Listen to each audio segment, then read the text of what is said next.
muli si Attorney Mike Operario. At nung makailang araw, sunod-sunod po ang mga pasabog dyan sa Senado. Una, yung biglang nagbigay ng testimonya si District Engineer Alcantara. At nagbanggit na siya ng mga pangalan. At sinabi niya yung mekanismo kung paano ginagawa yung pagdi-deliver ng mga pera. At isinangkot niya na nga dyan si Zaldico. Wala pa rin ang pangalan ni Romualdez. Kasunod niyan, lumabas naman si Yusek Bernardo. At nagsabi rin siya ng mga ilang personalidad, may mga senador na hindi na nakaupo sa kasalukuyan, pero binanggit niya ang pangalan ni Chis Escudero. At again, one name is missing. Actually, on his part, there are two names missing. May dalawang pangalan na akong inaabangan kay Bernardo na hindi niya binanggit. Una, si Martin Romualdez. Ikalawa, si Secretary Bonoan. Bakit ganito ang mga testimonya ng mga tao na to? It would appear as if tama ang suspicion ng ibang mga senador na binabago na talaga nila ang naratibo ng storya at inaalis sa pananagutan si former Speaker Romualdez at si Bongbong Marcos. Bakit si Bonoan ay former Secretary Bonoan ni minsan hindi nabanggit dito sa investigasyon na ito? Wala kahit si Vince Dizon na ngayon ay nakaupo na kasalukuyang DPWH Secretary, ang dami niyang binabanggit na katiwalian, ganito daw ang kulang, ganito, ganyan. Pero not once did he mention the name of Secretary Bonoan na magkakaroon ng pananagutan sa lahat ng mga pagkukulang na ito. Bakit? Pag binanggit mo ang pangalan ni Martin Romualdez at ni Secretary Bonoan, isang hakbang na lang, nasa pintuan ka na ng Malacanang. At ngayon, parang malinaw nga talaga, ang suspicion ng marami, itong kasalukuyang Senado sa ilalim ng pamumuno ni Tito Soto at ang Blue Ribbon Committee sa ilalim ng pamumuno naman ni Ping Lacson is hell-bent in pushing this narrative. At yung huling paglabas ni Alcantara at saka ni Yusek Bernardo, papapansin ninyo, pagkatapos sila magtestimonya, kinuha sila ng DOJ. And then comes Orly Duteza, the man of the hour. It's like a shot from left field. Ika nga, hindi ito nakita ng administrasyon ni Ping Lacson o ni Tito Soto na paparating na. And for the first time, finally, there is a witness na nagsasabi diretso na nakita nila o alam niya yung pagdadala ng pera sa bahay ni Romualdez. Isa pa nga sa lokasyon na yung malapit sa Malacanang sapagkat siya mismo ang nagdadala nito. This is based on his personal knowledge. Now, why is this damaging? Because now it changes the trajectory. Yung nagbago ang trajectory ng istorya ngayon. Na yung itinutulak ng Senado at ng House na si Zaldico lang ang may pananagutan dito. Ngayon, mayroong isang nagtestimonya, alam ito ni Speaker Romualdez. At pag nakarating ka kay Speaker Romualdez, isang hakbang na lang, nasa Malacanang ka na. That's why, right now, Malacanang, and yung mga spin doctors nila, nadinig ko na si Undersecretary Claire, dinidiscredit na yung testimonya nitong si Duteza, sapagkat daw peke daw yung kanyang pagkakanotaryo at pag nagsinungaling ka daw sa maliit, malamang magsisinungaling ka din sa malaki. Ibig sabihin nito, ngayon pa lang nilulutang nila yung idea na hindi credible witness itong si Duteza. May katotohanan ba ito? May epekto ba yung peke daw yung notaryo? Hindi pa nga natin alam kung totoo yan, pero sinasabi daw ng notaryo na hindi siya yung nagnotaryo. Well, yung pagnonotaryo po, ang epekto lang yan ay ginagawa nitong public document ang isang private instrument. At wala pong epekto to masyado dun sa testimonya ni Duteza sapagkat yung kanya namang pong testimonya ay kanyang sinumpaan sa harap mismo ng mga senador.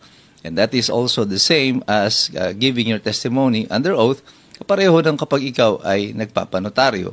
Kung ano man ang issue tungkol doon sa notaryo publiko, that's a different matter na pwede nga nilang imbestigahan at tignan kung bakit mayroong lumabas na nagnotaryo ng kanyang dokumento.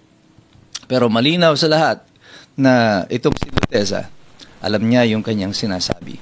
At yung kanyang mga deklarasyon ay consistent At yung mga addresses that he has given can be easily validated. Pero makikita ninyo, yung DOJ, sa ilalim ni Secretary Remulla, nire-request din na itong si Dutesa ay umapir daw sa kanila. At pero sinabi na ni Dutesa ayaw niya magpa-under sa Witness Protection Program, which I think is a sound idea for him. Kasi sa tingin ko wala siyang tiwala sa Department of Justice. Eh bakit ka nga na magpapailalim sa DOJ under the Witness Protection Program? Eh kung wala kang tiwala sa ahensya nito sapagkat naniniwala ka na niluluto naman nila itong investigasyon. Mawawalan ba ng bisa ang testimonya ni Dutesa kung hindi siya haharap sa DOJ? Hindi po. Ang kaso na ito, kung maifa-file man, doesn't necessarily have to emanate from the DOJ.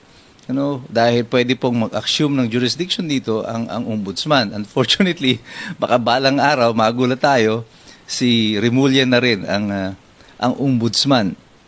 Pero right now, ang napansin ko lang dito, kung ito ay na-miss ninyo, itong pagtuturo ng ibang mga personality, yung mga senador, kagaya ni Chis Escudero, ni Jingoy Estrada, at saka ni Villanueva. Tatlong senador ito na itinuturo ay nasa minorya ngayon o yung matatawag nating opposition sa Senado. And all of them most likely, kung magkakaroon ng impeachment complaint against Sara Duterte in 2026, will vote against the impeachment complaint again. At kung itong siyam na ito ay mananatili, walang bilang para i-impeach si Sara Duterte. Now, dito naglalaro ang ating mga isipan. Hindi ko sinasabing walang pananagutan talaga itong tatlong senador na ito. Maaring meron, maaring hindi. Pero aksidente ba na yung tatlong senador na ito na kumakampi ngayon dito sa panig ng mga Duterte ay ngayon ay tila nagiging target? O mayroon pang ibang plano tungkol dito? Kung magtagumpay ang plano laban sa kanila, it's like hitting two birds with one stone.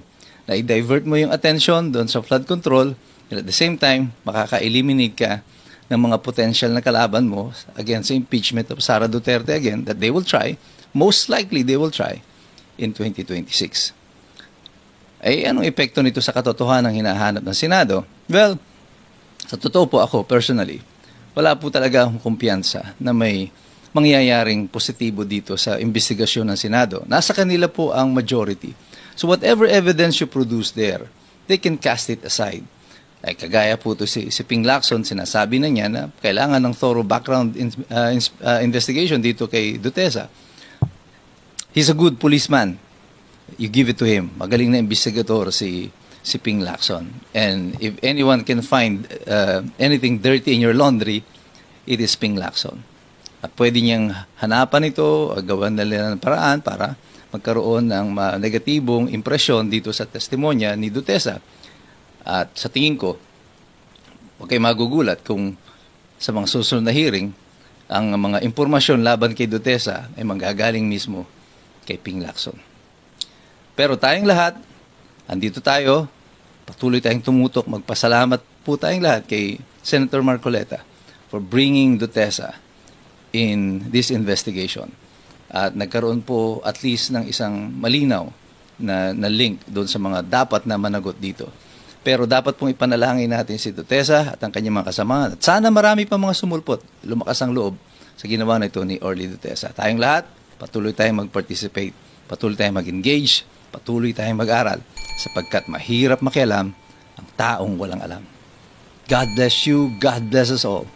Mabuhay ang Republika ng Pilipinas. Abon is not for sale. Abon is not for sale. Abon is not for sale.